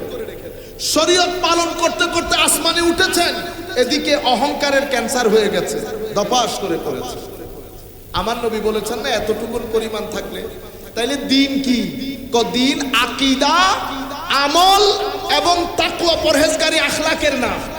তো যারা আকীদা শিখায় ওরা আকীদার শিক্ষক, যারা ফিকহ ফতোয়া শিখায় এরা মুফতি, যারা তাকওয়া পরহেজগারি শিখায় এরা ওলি। আপনি কি করেছেন? ওলি বাদ দিছেন। কি করেছেন? ওলি বাদ। ওলি বাদ দিলে এটাও বাদ। কোন মসজিদের মধ্যে, কোন মাদ্রাসার মধ্যে আপনি যখন তবিয়ত পরিবর্তনের জন্য শিখাবেন, অবশ্যই সুফিয়া ইকরামের লেখা কিতাব পড়াইতে হবে। কারণ শরীয়তের কিতাবগুলো শুরু হয় পবিত্রতার অধ্যায় দিয়ে। পবিত্রতা মানে অজু, অজু আর গোসল। আর তরিকতের কিতাব শুরু হয় কিতাবুত তাওবা দিয়ে, তাওবার অধ্যায়। বুঝতে পেরেছেন? তওবা মানে কি? ফেরত আসা। কি আসা? কোত্থেকে কোথায় ফেরত আসবেন? অভদ্রতা থেকে ভদ্রতার দিকে, অমঙ্গল থেকে মঙ্গলের দিকে, হিংসা থেকে অহিংসা থেকে, অহংকার থেকে বিনয়ের দিকে। এই যে প্রত্যাবর্তন, রিটার্ন, এটাকে তওবা বলে। এটা শিখায় খানেকার মধ্যে। আন্তর্জাতিক বিষয়ের এটা সহ্য হয় না। তারা চায় তরুণ প্রজন্মকে গডলেস ওয়ার্ল্ডের দিকে ঠেলে দিতে। তো গডলেস ওয়ার্ল্ড মুসলমান দুনিয়ার মধ্যে একদিনে সফল হবে না। কিভাবে সফল হবে? কোন নবী করিমের ইশক মোহাব্বতের যত জায়গাগুলো আছে ডিসকানেক্টেড করে দেয়। এই ওলিরা আমাদেরকে শিখিয়েছে নবীর ইশক মোহাব্বতের কথা, আদবের কথা। কেন? কারণ এটা হচ্ছে ঈমানের পরিমাপক যন্ত্র। কার ভিতরে কতটুকু ঈমান মাপতে চাইলে আপনি আমার নবীর ইশক, আদব, তাজিম দিয়ে মাপবেন। যে যত বেশি মহব্বত করে সে তত বড় মুমিন। তাহলে সাহাবায়ে কেরাম কত বড় মুমিন কেমনে মাপবেন? এই সাহাবায়ে কেরাম আমার নবীর থুতু মুবারক নিয়ে মুখে মুখে লাগিয়েছে। তাইলে আপনি বুঝতে পারেন এই সাহাবায়ে কেরাম বলছেন আমার কাছে আমার নবীর একটা চুল মুবারক থাকা রুয়ে জমিনের সমস্ত সম্পদ থেকে উত্তম। তাইলে আমার নবীর ইশক হচ্ছে পরিমাপক যন্ত্র। এটা আমাদেরকে শিখিয়েছেন। প্রকৃত আসল নূরের স্টেশন হচ্ছে মদিনা শরীফ। প্রত্যেক এলাকার মধ্যে সাব স্টেশন আছে, যারা নিজেদের সিনার মধ্যে আমার নবীর নূর থেকে নিয়ে সিনা সাজিয়েছেন। এরা এক একজন এক এক ভূখণ্ডে বসবাস করেছেন, সেই নূরগুলো আপনাদের কাছে দিয়েছেন। আপনারা গিয়েছেন, লাভবান হয়েছেন। অখাদ্য খাদ্য হয়েছে, গুনাহগার মুমিন হয়েছে, শরাবী শরাব ছেড়েছে। আজকে আমাদের সংস্পর্শে এসে কোন শরাবী শরাব ছাড়ে। বুঝতে পেরেছেন? এখন মূল ফিলোসফি যদি এটা আমি বুঝাইতে পারি আপনাদেরকে এই সফরের মধ্যে, এটা আমার সফলতা। তাইলে এখন দেখবেন জায়গায় জায়গায় কিছু বলার আগে, আমরা ফেসবুকের মধ্যে পোস্ট দেওয়ার আগে পৃথিবীর মধ্যে 20 জায়গাতে 20টা গ্রুপ বসা থাকে। স্লোগান একটাই, মাজার পূজা। স্লোগান একটাই, বেদাতি। আপনারা বুঝতে পেরেছেন? আন্তর্জাতিক বিশ্ব যখন ফিলিস্তিনকে মারে, তাদেরও স্লোগান দুইটা। কি কি জানেন? ডেমোক্রেসি এবং হিউম্যান রাইটস। ডেমোক্রেসি এবং হিউম্যান। শুধু আমার দেশে ডেমোক্রেসি নিয়ে তার এত চিন্তা, সৌদি আরবে ডেমোক্রেসি নিয়ে কোনো চিন্তা। হিউম্যান রাইটস, এখানে একটা ছেলেকে থাপ্পড় দিলে হিউম্যান রাইটস ভায়োলেটেড হয়, আর ফিলিস্তিনের মধ্যে আমাদের ভাইদেরকে পাখির মতো মারছে, হিউম্যান রাইটস ভায়োলেটেড। এই দুইটা হচ্ছে আন্তর্জাতিক বিশ্বের প্রধান অস্ত্র, সাধারণের চোখে ধোঁকা দিয়ে তাদের নিজস্ব আইডিওলজি প্রতিষ্ঠা করার জন্য। আর মুসলিম বিশ্বের, মিডল ইস্টের মধ্যে একটা তেলবাহী দেশ আছে, তাদের হাতে দিয়েছে আরো দুটি অস্ত্র, বেদাত এবং শিরক। বেদাত এবং শিরক। কখন থেকে? অটোমান এম্পায়ার মুসলমানদের পতনের পর থেকে তারা যেখানে যায় এই দুইটা জিনিস অ্যাপ্লাই করে, বেদাত এবং শিরক। আপনারা বুঝতে পেরেছেন? মাজার থেকে শুধু তরুণ প্রজন্মকে বিমুখ করার জন্য। এখানে কি আমাদের দায় নাই? বেশিরভাগ আমাদের দায়। বেশিরভাগ কার দায়? আমাদের দায়। আপনারা যারা মুরিদ হয়েছেন, আপনারা জানেন মুরিদ কাকে বলে? জানেন? কোনদিন তরিকত তাসাউফের একটা বই পড়েছেন? কোনদিন? যারা পড়তে পারেন না তারা মসজিদের মধ্যে খতিবকে জিজ্ঞেস করেছেন, হুজুর আমাদেরকে একটু তরিকত তাসাউফের ক্লাস দেন। ওনারা কি পড়াবেন না বলেছিলেন? আপনারা এতগুলা মানুষ কাদেরিয়া তরিকার, হুজুর আব্দুল কাদের জিলানীর একটা বই শুরু থেকে শেষ পর্যন্ত পড়েছেন, বলতে পারবেন? এটা জ্ঞানের যুগ, যে কোনো জ্ঞান হোক না। আপনি এখন সন্তানদেরকে কিছু বলতে গেলে, বুঝতে পেরেছেন, ওরা তালাশ করবে। এরপরে এখন তো বইয়ের জমানো খতম, এখন এআই এর জমানা। বুঝতে পেরেছেন?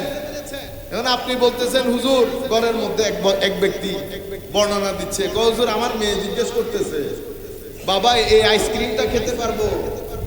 তো বলে, আমি বললাম যে মা আইসক্রিম কিনছি তো অনেক আগে, এতদিন পরে এটা খেতে পারবে কিনা মাকে একটু জিজ্ঞেস করো। তো মা তো ওয়াশরুমে, সে এতটুকুনের মধ্যে এআই এর মধ্যে লিখছে আইসক্রিম যদি এতদিন হয় এটা খাওয়া যাবে কিনা। তো আয়শা বলতেছে, বাবা এটা খাওয়া যাবে না। তো জিজ্ঞেস করলাম যে কি? মা বলছিল কোন এআই বলছিল। ওই যুগে বসবাস করতেছি আমরা। সেই যুগের মধ্যে যদি আপনি না পড়েন, না পড়ার কারণে যাহা তরিকত না তাহাকে আপনি তরিকত মনে করেছেন, যাহা সুন্নিয়ত না তাহাকে আপনি সুন্নিয়ত মনে করেছেন। আমার সুযোগ হয়েছে না? আমি কি করেছি? কারণ আমার তো কিছু টাকা পয়সা ইনকাম করতে হবে, আপনাকে ধরে রাখতে হবে। গ্রুপিং, এই দলগুলো ছিটানো যাবে না। আমি এবার যা মন চাই, উনি সুন্নি, উনি সুন্নি না, ইনি একটু মিঠা সুন্নি, উনি করা সুন্নি, এত বড় প্যারামিটার নিয়ে যেই হুজুর বসে আছে, বুঝতে পেরেছেন? সেই হুজুরকে আপনি বলবেন, হুজুর আপনি আমাদেরকে একটা পৃষ্ঠায় লিখে দেন আহলুস সুন্নাহ ওয়াল জামাতের মৌলিক আকীদা কি কি, ফুরুয়াত গুলো, অতিরিক্ত কোনগুলো, সেগুলো আমাদেরকে একটু লিখে দেন, আমরা শিখি। এই অরাজকতা থেকে বের হইতে হবে। সামনের চ্যালেঞ্জ কঠিন চ্যালেঞ্জ, কঠিন চ্যালেঞ্জ। কোনটা সহ্য করবেন? কি টাকা পয়সার সমস্যা সহ্য করবেন, না বাচ্চাদের ঈমান আকীদা এই ঠেলাঠেলি সহ্য করবেন? কারণ এখন দেখবেন আরো অরাজকতা তৈরি হবে। আমাদের ভাইয়েরা কোটি কোটি মাদ্রাসা, কোটি কোটি টাকা। বাংলাদেশ গরিব, তারা গরিব না। বাংলাদেশ যতটুকুন গরিব তারা ততটুকুন পয়সা আলা। বুঝতে পেরেছেন? কঠিন সময়। সুতরাং আমাদেরকে একটু জেগে উঠতে হবে। আমরা বক্তব্যের শেষ ভাগ, হযরতে শাকিক বালখি, এই ফিলোসফিটা তো নিশ্চয় আপনারা বুঝে নিয়েছেন। যে আন্তর্জাতিক বিশ্ব চায় আপনারা মাজার বিমুখ হন। কেন? কারণ মাজার দর্দিকে যেমন পাহাড় শক্ত করে ঘেরে রাখে, ঈমানকেও ঘেরে রাখে মাজার। এটা আমার নবীর এনার্জি সেন্টার, এনার্জির কখনো ক্ষয় হয় না। সিনার মধ্যে যদি নূর থাকে সেই নূর কখনো ক্ষয় হয়। সেই নূরওয়ালা বান্দা যেই কবরে শোয়, সেই কবরে আমার নবীর হাদিস অনুযায়ী আমার নবী ইরশাদ করছেন, আমার আল্লাহ তখন খাস ভাবে বলেন যে আমার বান্দার কবরের মধ্যে নূর দান করো। আপনারা যদি হাদিস চেক করতে চান, ইসাব্বিতুল্লাহুল্লাযীনা আমানু বিল কওলি সাবিত, কোরআনের এই আয়াতের ব্যাখ্যায় প্রায় প্রত্যেক মুফাসসির এই হাদিসটা নকল করেছেন। এটা অরিজিনাল ইমাম আহমদ ইবনে হাম্বল উনার মুসনাদের মধ্যে বর্ণনা করেছেন। বুঝতে পেরেছেন? তো আমার বান্দার কবরে নূর দান করো, নাম্বার 1। আমার বান্দাকে জান্নাতের লেবাস পরিয়ে দাও, আমার বান্দার কবরে জান্নাতের বিছানা বিছিয়ে দাও, আমার বান্দার কবরকে যতদূর চোখ যায় প্রশস্ত করে দাও। নূর কি একদিনে দিয়ে 3 দিনের দিন নিয়ে ফেলছে আমার আল্লাহ? জান্নাতের লেবাস নিয়ে ফেলছে। আপনি যেটাকে গর্ত মনে করতেছেন, আমার নবীর হাদিস অনুযায়ী সেটা গর্ত না, সেটা ডিভাইন বাগান। ডিভাইন কি? বাগান। যেখানে জান্নাতের লেবাস থাকে, যেখানে জান্নাতের বিছানা থাকে, যেখানে নূরে ইলাহির বর্ষণ থাকে, যতদূর চোখ যায় কবর প্রশস্ত হয়। যেই কবরে গিয়ে আপনাকে সালাম দিতে হয়, সেটা কি গর্ত? সেই কারণে আমরা নবীর রওজাকে কি বলি? রওদা বলি। আপনারা বুঝতে পেরেছেন? আপনি বলতে না চাইলে কোনো অসুবিধা নেই, আপনার দৃষ্টি আপনার। কিন্তু যেখানে এই ডিভাইন প্রটোকল থাকে, সেই ডিভাইন প্রটোকল ওয়ালা গ্রেভকে, কবরকে আমরা কি বলি? মাজার, রওদা। মাজার কেন বলি? অতিরিক্ত জিয়ারত হয় সেই কারণে বলি। যাই হোক, হযরতে শাকিক বলখি রাদিয়াল্লাহু তাআলা এই নূর, এই ডিভাইন প্রটোকল কখন অর্জিত হয় এটা বলে আমাদের বক্তব্য শেষ। শাকিক বলখি ইমামে আজমের ছাত্র, ইমামে আজমের ছাত্র, হযরত ইমাম আবু ইউসুফের সহপাঠী। তাহলে ইমামে আজমের ছাত্র হইলে তাবেউত তাবেঈ, তাবেউত তাবেঈ এবং ওয়ালিকুল শিরোমণি। ইনারা প্রথম যুগের আউলিয়ায়ে কেরামের ইমাম হযরতে শাকিক বলখি, জামানার বিখ্যাত ফকিহ। ওনার ছাত্র, আমি আর দীর্ঘায়িত না করি, ওনার ছাত্র হাতেম আল আসম রাদিয়াল্লাহু তাআলা। হাতেম আল আসম কিভাবে হয়েছে সেটা বলেছে, যেহেতু আর রিপিট না করি, সময় সংক্ষিপ্ত। উনি বলতেছেন, হাতেম আল আসম শাকিক বলখির ছাত্র। হায় হায়, কো বেটা এতদিন আমার মজলিসে কতদিন ছিলাম? কো হুজুর 30 বছর, 30 years I spent in your company. কি শিখছো? কো হুজুর 8টা জিনিস শিখছি। কয়টা জিনিস? 8টা। কি 8টা জিনিস? মানে 30 বছরে শুধু 8টা জিনিস। উনি বলতেছেন, হুজুর আমি দেখলাম মানুষ কবরে দাফন হয়, মার সন্তান দাফন হয়, মা যায় না। বন্ধু বান্ধব দাফন হয়, বন্ধুরা যায় না। একা শুইয়ে দিয়ে সবাই চলে আসে, কেউ কবরের সাথী হয় না। হে যুবক, আমার ভাইয়েরা, এই যে মাথামাতির মধ্যে আপনারা জিন্দেগি শেষ করে দিচ্ছেন, স্ক্রিনের মধ্যে জিন্দেগি শেষ করে দিচ্ছেন, জবানের মধ্যে গালি বাদ আর কোনো কিছু নাই। কি এক পার্টি করেন, ছাতা মাথা পার্টি। আপনার দাপটে মানুষ থাকতে পারে না, বেশি দাপট দেখায়েন না। জাস্ট 10 মাস পিছনে যান, বেশি দাপট দেখায়েন না। মিশে যাবেন মাটির সাথে 2 দিন 3 দিন সর্বোচ্চ। যেই তত বেশি দাপট দেখিয়েছে, সেই তত বেশি মাটির নিচে ঢুকেছে। দাপট যদি বেশি দেখান তো জুলাই রাখবেন, কাগজের মধ্যে লিখে রাখবেন। যদি ঘটনা না ঘটে তাইলে দাফন কাফনে আমার খাট ধরে রাখিয়ে এজাজত আছে। বেশি দাপট দেখাবেন, লিখে রাখবেন। যত দাপট বেশি হবে জমিনে তত বেশি আল্লাহ গাড়বেন আপনাকে। দাপট দেখেন, এগুলা শিখেন বেটা।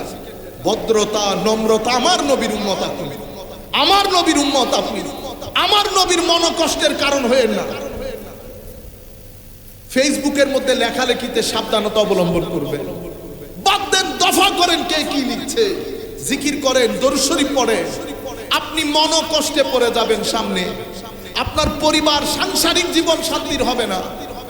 এই লাইনে আসতেই হবে, নামাজ পড়তেই হবে, তিলাওয়াতে কোরআন করতেই হবে। আমাদের সাথে রাত দিন উঠা বসা করে কোরআনের তিলাওয়াত জানান, এগুলো নিরেট ঢং, এগুলো কোনো প্রয়োজন নাই। আমাদের সাথে উঠা বসা কোরআনের তিলাওয়াত করতে না জানলে। সম্মানিত উপস্থিতি, হুজুর দেখেছি বন্ধুত্ব, কেউ কবরের মধ্যে একটা রাত থাকতে চায় না। পরে চিন্তা করলাম আসল বন্ধুকে, তো দেখলাম আমলে সালেহ, নেক কাজ, পুণ্যের কাজ। কাউকে দেখলাম সালাম দিলাম, কেউ অসুবিধায় আছে সাহায্য করলাম, মুরব্বীকে দেখলে সম্মান করলাম, ছোটদেরকে স্নেহ করলাম, হালাল হারাম বেঁচে চললাম, নামাজ পড়লাম। এই যে পুণ্যের কাজ, এই কাজগুলো আমি যেখানে যাব তারাও সেখানে যাবে। পরে আমি দুনিয়ার বন্ধুত্ব কম করে দিয়ে আমলে সালেহের সাথে বন্ধুত্ব বেশি করলাম। নাম্বার 1, 2-1 মিনিটের মধ্যে শেষ করে দেব। নাম্বার 2, আমি সংক্ষিপ্ত আকারে বলছি। হুজুর দেখলাম কোরআনে পাকের একটা আয়াত, আল্লাহ ইরশাদ করছেন, ওয়া আম্মা মান খাফা মাকামা রাব্বিহি ওয়া নাহান নাফসা আনিল হাওয়া ফাইন্নাল জান্নাতা হিয়াল মাওয়া। আল্লাহ বলছেন, যেই ব্যক্তি আমার আল্লাহকে ভয় করে, কিয়ামতের দিন আল্লাহর কোর্টে দাঁড়াতে হবে এই ভয় আছে, এবং নিজের লোয়ার সেলফ নফস থেকে, হাওয়া থেকে, ডিজায়ার থেকে, খাহেসাতে নফসানি থেকে নিজেকে বাঁচিয়ে রাখে, জান্নাত তার ঠিকানা। পরে চিন্তা করলাম আমি কেন ডানে বামের এত কাজে সময় ব্যয় করব। আমি আপনার মজলিসে বসে শিখলাম নফসকে, নফসের গলা কেমনে টিপে ধরতে হয়, সেটা আপনার মজলিসে শিখেছি। এই কাজটা আমি করেছি, নফসের গলা টিপে ধরেছি। নাম্বার 3, এর পরবর্তীতে হুজুর কোরআনে পাকের একটা আয়াত, মা ইনদাল্লাহি ইয়ানফাদ ওয়া মা ইনদাল্লাহি বাক। যা আল্লাহর হাতে আছে তা বাকি থাকবে, যা মানুষের হাতে আছে ধ্বংস হয়ে যাবে। সেই তারিখ থেকে আমি এই টাকা সম্পদ অমুক সমুক যেগুলো মানুষের হাতে রাখতে হয় সেগুলা ছেড়ে দিয়েছি, যেগুলো আল্লাহর হাতে রাখতে হয় সেগুলা করা শুরু করেছি, কারণ এগুলা মরবে না। চতুর্থ বলতেছে, হুজুর আমি মানুষ, কেউ টাকা পয়সা দিয়ে সম্মান হাসিল করতে চায়, কেউ চেয়ার দিয়ে সম্মান হাসিল করতে চায়। আমি চিন্তা করে দেখলাম কোরআনে পাকে আল্লাহ ইরশাদ করছে, টাকার সম্মানও সম্মান না, চেয়ারের সম্মানও সম্মান না। এটার শুরু আছে, এটার শেষ আছে। আসল সম্মান তার যার ভিতরে তাকওয়া আছে। আমি দুনিয়ার সম্মানগুলা বাদ দিলাম, আসল সম্মান কিভাবে অর্জন করতে হয় সেই জন্য তাকওয়ার দিকে, আল্লাহর ভয়ের দিকে, কি কি কাজ করলে আল্লাহর ভয় অর্জিত হবে, আপনার সোহবতে বসে আমি সেটা শিখলাম।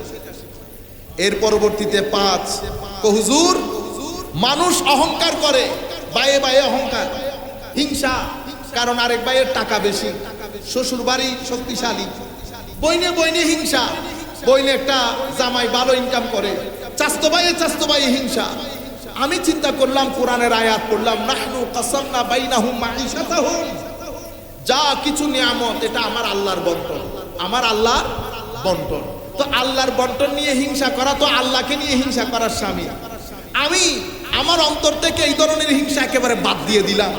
চিন্তা করলাম যা যাকে দেওয়া হয়েছে আমার আল্লাহর মাধ্যমে দেওয়া হয়েছে, সুতরাং কারো জন্য কোনো হিংসা নাই।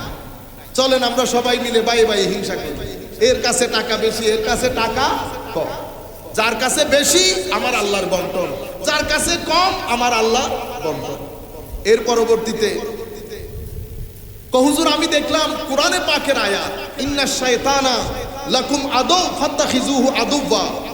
আসল সব দুশমন হচ্ছে শয়তান, কিন্তু আমরা দুশমনি করি বায়ে বায়ে, আমরা দুশমনি করি এলাকায় এলাকায়, কিন্তু আমার আল্লাহ বলেছেন দুশমন আসল হচ্ছে শয়তান, শুধু তাকেই দুশমন মনে করো। আমি সেই তারিখ থেকে মানুষের সাথে দুশমনি ছেড়ে দিলাম, আমি আসল দুশমনের পরিচয় পেয়ে গেলাম, তার সাথে দুশমনি শুরু করলাম, মানুষের দুশমনি ছেড়ে দিলাম। এটাও আমি আপনার সোহবত থেকে শিখেছি। এর পরবর্তীতে 7 নম্বরে বলতেছে, হুজুর মানুষ দেখলাম টাকা পয়সার জন্য পাগল হয়ে যাচ্ছে, কেউ 13 ঘন্টা, কেউ 24 ঘন্টা, কেউ 17 ঘন্টা, এটার মাধ্যমে কেউ ঘুষ নেই, সুদ নেই, যেখান থেকে ইচ্ছে মানুষ টাকা উঠাচ্ছে। কোরআনে পাক করে দেখলাম, ওয়ামা মিন দাব্বাতিন ফিল আরদি ইল্লা আলাল্লাহি রিজকুহা, যা কিছু দুনিয়ার মধ্যে আছে সবার রিজিকের ভার আমার আল্লাহ নিয়ে নিয়েছেন। সেই তারিখ থেকে আমি এই ইদার উদার করে টাকা ইনকাম ছেড়ে দিলাম, আমার আল্লাহর উপর পূর্ণ ভরসা রাখলাম, হালাল রুজির দিকে আমি ধাবিত হলাম। এটাও আমি আপনার সোহবত থেকে শিখেছি। 8 নাম্বার, তো আমি দেখলাম মানুষ এক একজন এক এক জিনিসের উপর তাওয়াক্কুল করে, কেউ টাকার উপর, কেউ আত্মীয় স্বজনের উপর, কেউ চেয়ারের উপর, কেউ বড় ভাই ছোট ভাই। আমি কোরআনে পাক দেখলাম আমার আল্লাহ বলছেন যেই ব্যক্তি আমার উপর তাওয়াক্কুল করে আমি তার জন্য যথেষ্ট। আপনার সোহবত থেকে আমি শিখলাম কারো উপর ভরসার দরকার নাই। এটা শোনার পরে শাকিক বলখি বলছেন, হাতম তুমি ঠিক বলেছ, আমি কোরআন পড়েছি, তাওরাত পড়েছি, জবুর পড়েছি, ইনজিল পড়েছি, সব কিছুর সামারি সংক্ষিপ্ত আকারে যদি তুমি আমাকে বলতে বলো আমি ওইটাই বলবো যেটা তুমি আত্মার আকারে বলেছো। এটাই হচ্ছে আসমানি সমস্ত কিতাবের সামারি, সমস্ত কিতাবের সামারি। আল্লাহ আমাদের হামিও নাসির হোক, মওলাই করিম আমাদেরকে কবুল করুক। আমরা বোধহয় একটু 5-10 মিনিট লেট হয়েছে, ক্ষমা সুন্দর দৃষ্টিতে দেখবেন, বাকি কাজ অন টাইমে করে ফেলবেন ইনশাআল্লাহ। শরীফ বাদে উদ্বোধন হয় সেই মিলাদ শরীফ এখন একাংশের কাছে সবচেয়ে বড় শিরক। আমাদের তরুণ প্রজন্ম ওইটার পিছনে মোটামুটি বাপদাদারা সবাই করে। ইংল্যান্ডে, আমেরিকায়, আমাদের দেশে মোটামুটি মিলাদ কিয়াম তাদের কাছে একটা মানে সবচেয়ে বড় গুনাহ। আমরা যারা মিলাদ কিয়াম করি, আমাদের মিলাদ কিয়াম যেমন বাংলাদেশের অনেক দরবারে করেন, সবাই করেন, বাট কিছু দরবারের মিলাদ কিয়াম অসম্ভব চমৎকার। আমাদের ছেলেরা যারা আমাদের সাথে বিভিন্ন জায়গায় যান তারা দেখেন মিলাদ কিয়ামগুলো। আমাদের মিলাদ কিয়াম হচ্ছে শেষের দিকে গিয়ে ওবা তাড়াতাড়ি ভরি ফেলেবেন 2 মিনিট। আমার মতো লোক যদি 3 ঘন্টা ওয়াজও করে, আর যদি আমাদের কোনো একজন সুরেলা মানুষ যারা দিল থেকে পড়ে তারা যদি 2-4 মিনিট ইয়া নবী সালাম করে, তা আমার 3 ঘন্টা বক্তব্যে আপনাদের সিনার ভিতরে যে ঝাঁকুনি তৈরি হবে না, সেটা ইনার 2-4 বারে ঝাঁকুনি তৈরি হবে। সেটা আমরা মানে দুঃখ লাগে, আমরা মনে হয় যেন ইচ্ছে করে মুছে দিচ্ছি। একবার প্রত্যেক মাহফিলের শেষে মিলাদ শরীফের সময় 1 মিনিট যে বেচারা পড়তে যায়, সে যদি 1টা থেকে 2টা পরে 4 জন এমনি করে থাকে, আর হুজুর এতক্ষণ পর্যন্ত কি বলছে হুজুরও জানে না। আপনারাও বসে বসে হজম করেন, মোবাইল একটা এমনি করে ধরে রাখেন, কি করে কি বলে। যেই দেশে সারা জিন্দেগি চাকরি করে পুরা মাসে 30-40 হাজার টাকা ইনকাম করতে খবর হয়ে যায়, সেই জায়গায় হুজুর কাবলা এসে 1 ঘন্টার ভিতরে সব সাইজ করে নিয়ে যায়। পরে মাদ্রাসার ছেলে যারা, এরা লেখাপড়া করে না, এখন এরা দিন রাত মোবাইলের সামনে বসে দেখে কেমনে ওয়াইজি হওয়া যায়, পুরা লেখাপড়া লাটে উঠেছে। প্রত্যেক মাদ্রাসার ছাত্রের খায়েশ থাকে কোন রকম যদি একটা মোবাইল কিনে নিজের বক্তব্য নিজে আপলোড দিয়ে দিয়ে কোন রকম যদি ভাইরাল হয়, তাইলে তো লেখা পড়া গবেষণা আসমানে উঠেছে। এবং পরে 10 বছরে কি হবে, আমাদের যারা মুরব্বী উলামায়ে কেরাম আছেন ইনারা যদি দুনিয়া থেকে চলে যান, এই ফিল্ডের মধ্যে যে কি ফুটবল খেলা তৈরি হবে কল্পনাও করতে পারবেন। ইয়া নবী সালাম আলাইকা, যেটা আমি সকলের জন্য বলছি যারা যেখান থেকে বসে শুনছেন, আপনারা করেন সমালোচনা, ডাজন্ট ম্যাটার। ইয়া নবী সালাম আলাইকা দরকার হলে মাহফিলের মাঝখানে করে ফেলবে, তবে সময় নিয়ে। বাংলাতে অনেক শের আছে যেগুলো আমাদের ছেলেরা বুঝে, দেখবেন একটা কান্নার রোল পড়ে যাবে, মানুষের অন্তর নরম হবে। মুস্তাফা জানের রহমত পড়বো আমরা যারা পড়তে চান, কিন্তু আমরা ইয়া নবী সালাম একবার পড়ার পরে মুস্তাফা জানের রহমতে ঢুকি, কিভাবে নষ্ট করে দিয়েছি দেখেন এই কিয়াম মিলাদের বাগান। মুস্তাফা জানের রহমত ঢুকানোর পরে আমরা আবার আমাদের বলি দরবেশদেরকে সালাম দেওয়া শুরু করি, যেমন আমাদের হুজুর দিয়েছেন। এখন আমানত শাহ হুজুর যদি উঠে বলে, বেটা চট্টলার জমিনে দিন প্রচার করেছে কি, আমি কি দোষ করলাম? বদর শাহ হুজুর যদি বলে আমি কি দোষ করলাম? এরপরে আমানত শাহকে সালাম দিলেন আপনি। আমানত শাহ হুজুরের পিসাব শেখ আব্দুর রহিম যদি উঠে বলে, শাহ সুফি আব্দুর রহিম কেবলা কাবা কুদ্দেসাস সররুল আজিজ, আমার আমানতকে দিলে আমি কি দোষ করলাম? কোথায় যাবেন বলেন তো? এটা আবার পাকিস্তানে নেই, পাকিস্তানের ঢং আরেক রকম শুরু হয়েছে এখন। এবার ইংল্যান্ডে গিয়ে দেখলাম ইয়া নবী সালাম একবার করে নাচ পড়া শুরু করেছে। বুঝতে পেরেছে? মুস্তফা কো কি ইয়া নাচটা মনে পড়তেছে না আমার। যাই হোক, যে কোনো একটা নাচ, আমরা বসে আছি কিয়াম মিলাতে দাঁড়াই, সে নাচ করতেছে। তারা বলে মুফতি সাহেব अल्लाह का खौफ करो और हम पर एहसान करो, बस या नबी सलाम पढ़ो, बाकी छोड़ो ये धंधा। তো পাকিস্তানে বাতাস যেটা উঠে সেটা আমাদের গায়ে লাগে এখানে এসে। আমাদের সেকুলার লোক মনে করে ইংরেজিতে বললে ঠিক বলছে, আর আমরা উলামায়ে কেরাম যারা আছি আমরা মনে করি উর্দুতে যেহেতু বলছে ঠিক বলছে। এটা সমস্ত উলামা বলতে চান, কিন্তু আপনারা ছেলেপুলেদের ফিতনার ভয়ে বলে না।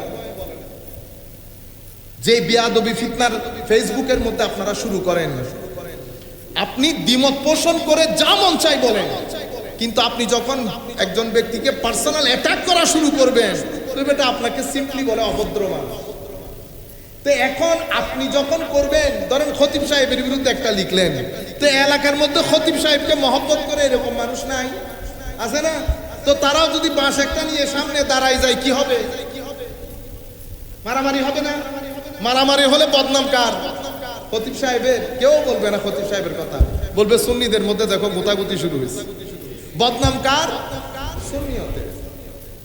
আমরা আগের দিকে ফেরত যাই, আমরা ছেলেদেরকে কনফিউজ না করি। মিলাদ কিয়ামের যে ইশক আদব, মিলাদ কিয়ামের যে ইশকের তাপস, সেটা আমরা প্রত্যেক সিনার মধ্যে দান করি। 4-5 বার আমার নবীর শানে, আমার নবীর উপর দরুদ পড়ি। এরপরে মুস্তাফা জানে রহমত আলা হযরত আজিমুল বরকত যে নাত লিখেছেন, সেটার জন্য উনি শেরও লিখেছেন, সেই শেরগুলা পড়ি। এরপরে আমাদের খাস মাহফিল যখন হবে, খানেকার মধ্যে খাস মাহফিল, যে কোনো পীরের মুরিদরা মিলে, তখন আপনি চাইলে আপনার মুরিদকে সালাম দেন। কিন্তু যখন দেখবেন একটা মসজিদের মধ্যে শত পীরের মুরিদ, তখন আমি যদি আমার পীরকে সালাম দেই, আরেকজন বলবে বেটা আমার মসজিদে দাঁড়ায় তোমার পীরকে সালাম দিলা, আমার পীর কি দোষ করছে? আপনি বুঝতে পেরেছেন?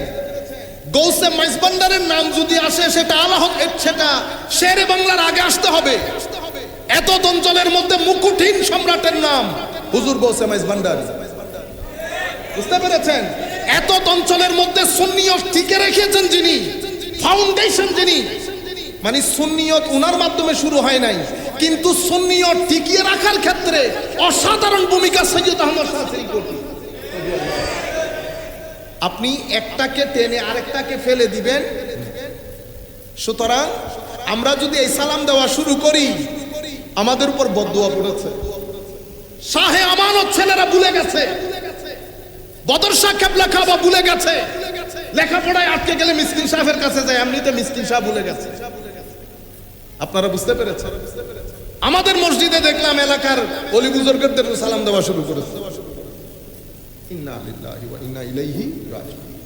আপনারা কিয়াম মিলাদ যেখানে যাবেন 4-5-6 বার মিলাদ শরীফ করবেন আমার নবী, মহব্বত নিয়ে একদম চুপচাপ বন্ধ করে আমার নবীর সবুজ গম্বুজ খেয়াল করে এশক আদবের সাথে। আমাদের হুজুর কত সুন্দর শেয়ার করে নাই, দেখছেন না? ভিতর গেমে যায়নি, একটু হলেও তো গামছে। আমি এতক্ষণ যে বক বক করছি, আপনাদের কারো সিনা গামছে? বক বকানিতে সিনা গামে না, এগুলাতে সিনা গামে।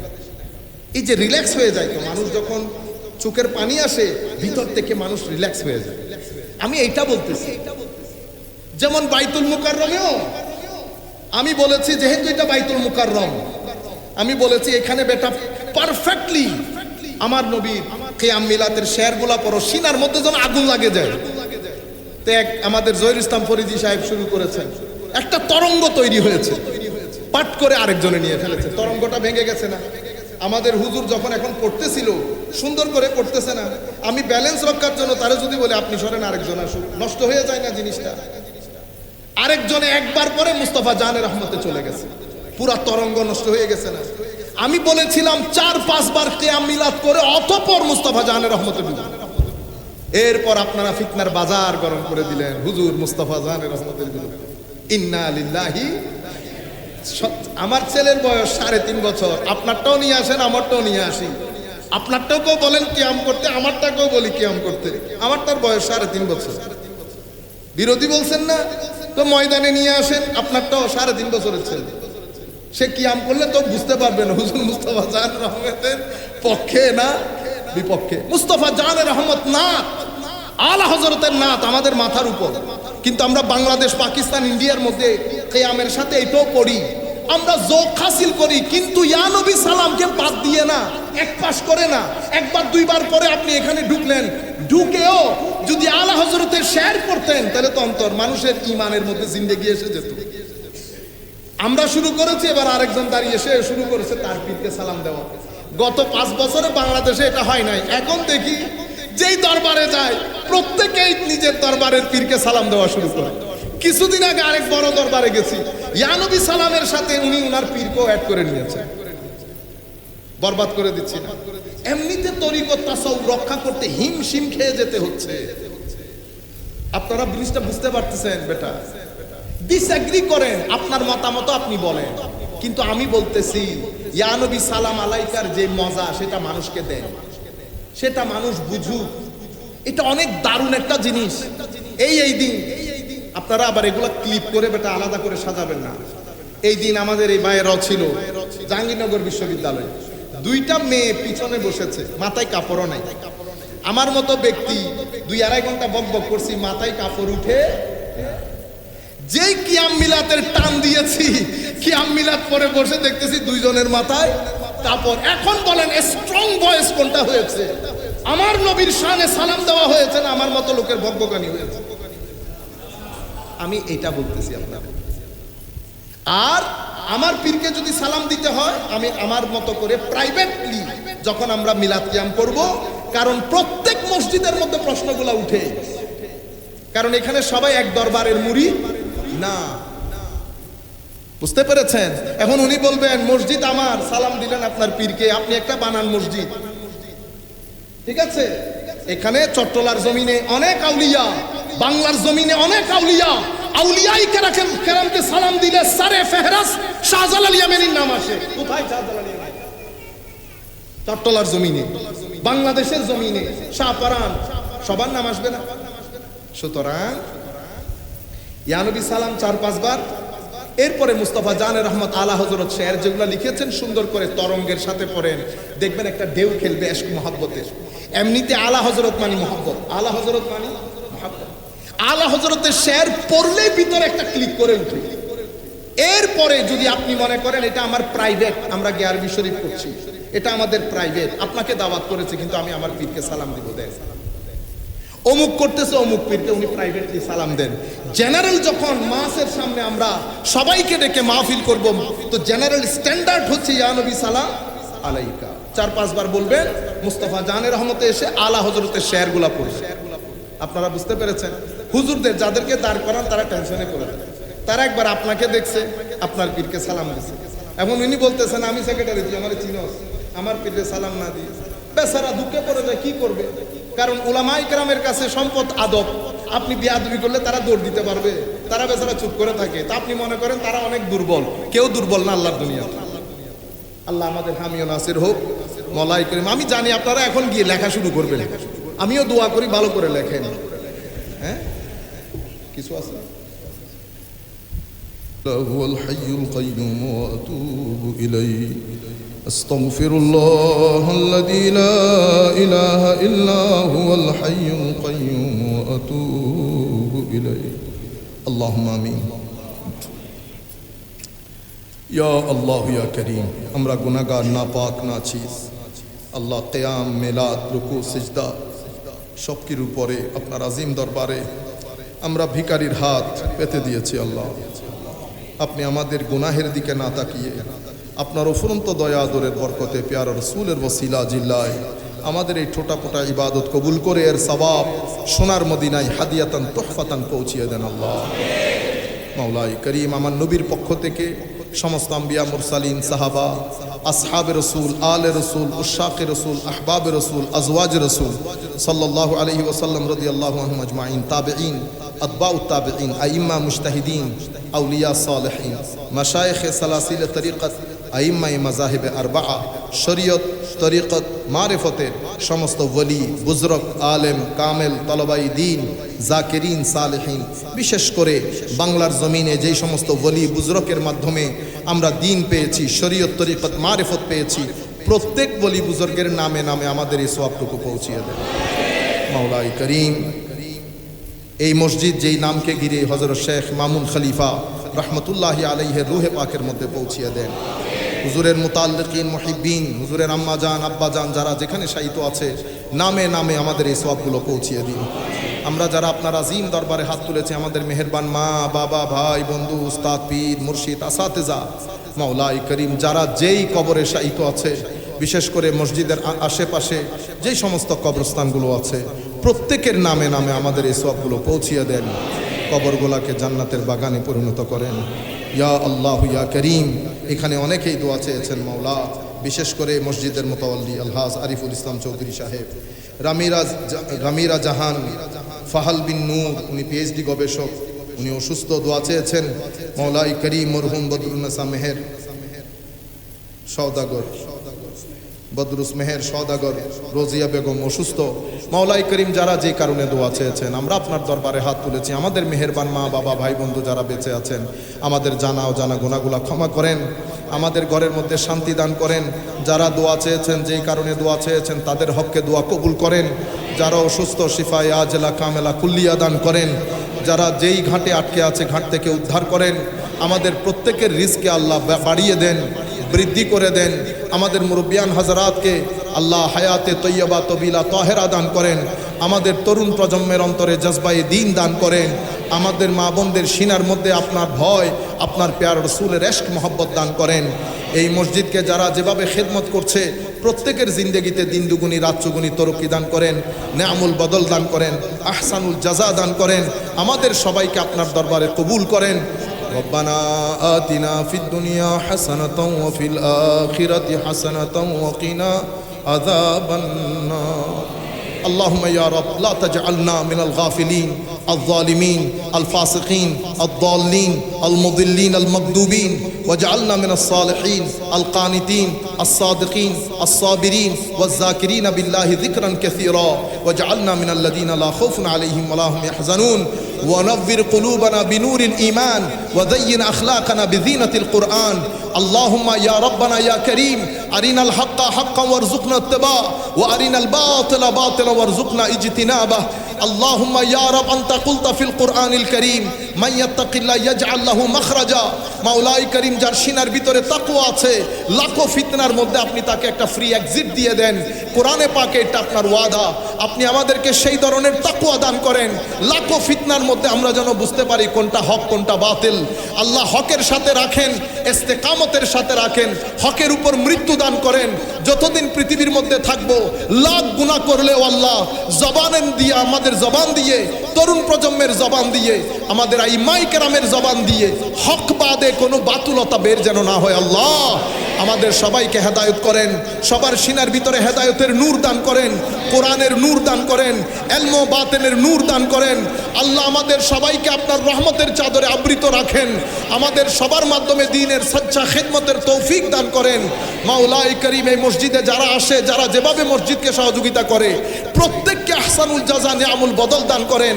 মসজিদের ইমাম খতিব মুয়াজ্জিনের সিনায় ইলমে নূর দান করেন। মাওলাই করিম তাদের রিজকের মধ্যে লক্ষ কোটি বরকত দান করেন। মাওলাই করিম আমাদেরকে হঠাৎ মৃত্যু, গুলিছুরির মৃত্যু, অপমান অপদস্থতার মৃত্যু থেকে হেফাজত করেন। যেদিন ডাক দেবেন আসানের সাথে কলমা শরীফ মুখে রেখে দিদারে মুস্তাফার সাথে আমাদের খাতমা বিল খায়ের করেন। এই দেশের উপর আপনার খাস রহমত নাজিল করেন।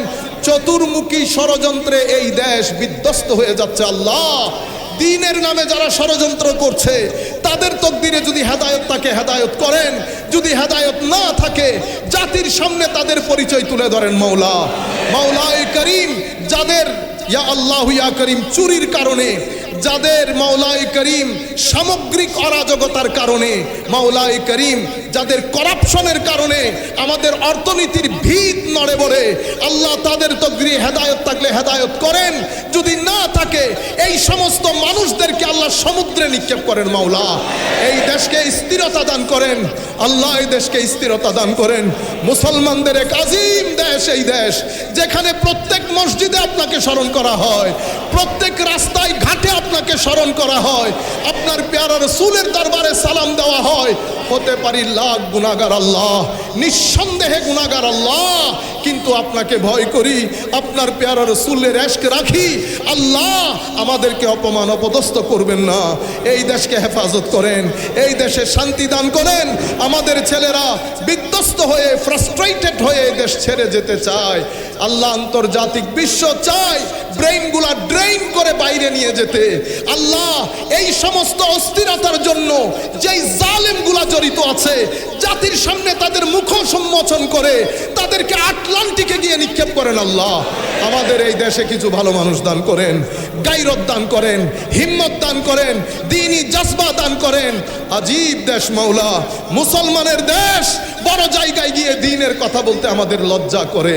আল্লাহ কোরআনের মাথা যেন উঁচু করতে পারি, পেয়ারা রাসূলের দিয়ে যাওয়া হেদায়েতের বাণী যেন সমাজের রন্ধ্রে রন্ধ্রে পৌঁছিয়ে দিতে পারি, সেই ধরনের এক ঝাঁক তরুণ আমাদেরকে দান করেন, যাদের কথাবার্তার ভিতরে ইলম থাকবে, হিকমত থাকবে, একাডেমিক এক্সপার্টিস থাকবে। সেই ধরনের কিছু যুবক, কিছু তরুণ, এক ঝাঁক তরুণ আমাদেরকে দান করেন, যারা সমাজের চোখে চোখ রেখে আপনার পেয়ারা রাসূলের ইশকের বাণী, মোহাব্বতের বাণী, তালিমাতের বাণী সমাজের মধ্যে ছড়িয়ে দিতে পারবে। আল্লাহ এই জালেম মুনাফিকদের চোখে চোখ রেখে আমার নবীর ইশক ও আদবের বাণী তুলে ধরতে পারবে, সেই ধরনের হিম্মত, সেই ধরনের জজবা, সেই ধরনের তাকওয়া, সেই ধরনের ইস্তিকামত আমাদেরকে দান করেন, আমাদের সন্তানদেরকে দান করেন। ওয়া সাল্লাল্লাহু তাআলা আলা খায়রি খালকিহি মুহাম্মাদিন ওয়া আলা আলিহি ওয়া আসহাবিহি আজমাইন। আল্লাহুম্মা জাআল আখিরা কালামানা মিনাদ দুনিয়া ইনদা সাকরাতিল মাউত শাহাদাতান লা ইলাহা ইল্লাল্লাহ মুহাম্মাদুর রাসূলুল্লাহ।